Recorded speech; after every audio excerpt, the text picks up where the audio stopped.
ಎಕರೆ 5 ಗುಂಟೆ ಜಮೀನು ಮಂಜೂರಾಗಿದ್ದು 2017ರಲ್ಲಿ ನಿಮ್ಗೆಲ್ಲ ಗೊತ್ತಿರೋಂಥ ವಿಚಾರನೇ.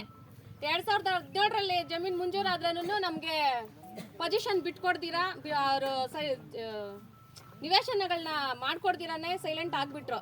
ಯಾಕಂದ್ರೆ ಇದ್ರಲ್ಲೆಲ್ಲ ದೊಡ್ಡವರೆಲ್ಲ ಕೈವಾಡಗಳು, ದುಡ್ಡುಗಳಿಗೆ ಆಸೆ ಬಿದ್ದು ದುಡ್ಡು ತಗೊಂಡು ಇದನ್ನೆಲ್ಲ ಹಿಂದಕ್ಕೆ ಹಾಕ್ತಾನೆ ಹೋದ್ರು.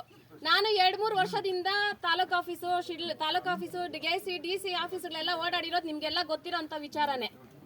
ಯಾರಿಗೂ ಗೊತ್ತಿಲ್ದಿರಾನು ಏನು ಹೋಗಿರ್ಲಿಲ್ಲ, ನಿಮ್ಗೆಲ್ಲ ತಿಳಿಸ್ಬಿಟ್ಟೆ ಹೋಗಿ ಬರ್ತಾ ಇದ್ದಿದ್ದು.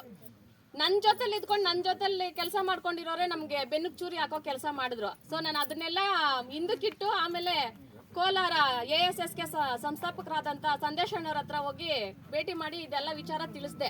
ನಾನಿದ್ದೀನಿ ಅಂತ ಧೈರ್ಯ ಕೊಟ್ಟರು ನನಗೆ ಅವರು. ಆ ಧೈರ್ಯದ ಮುಖಾಂತರನೇ ನಿಮ್ಮನ್ನೆಲ್ಲ ಈ ದಿನ ಇಲ್ಲಿ ಸೇರ್ಸೋದಕ್ಕೆ ನನಗೆ ಅವಕಾಶ ಕೊಟ್ಟಿದ್ದಾರೆ. ಅವರು ನಮ್ಮ ಜೊತೆಲಿ ಬಂದಿದ್ದಾರೆ. ನಿವೇಶನಗಳಾಗೋ ತನಕ ನಮ್ಮ ಜೊತೆಲಿ ಇರ್ತಾರೆ ಅಂತ ಅವ್ರು ನಮ್ಗೆ ಭರವಸೆ ಕೊಟ್ಟಿದ್ದಾರೆ. ಅವ್ರಿಗೆ ಧನ್ಯವಾದಗಳು ಸಂದೇಶ್ ಅಣ್ಣವ್ರೆ.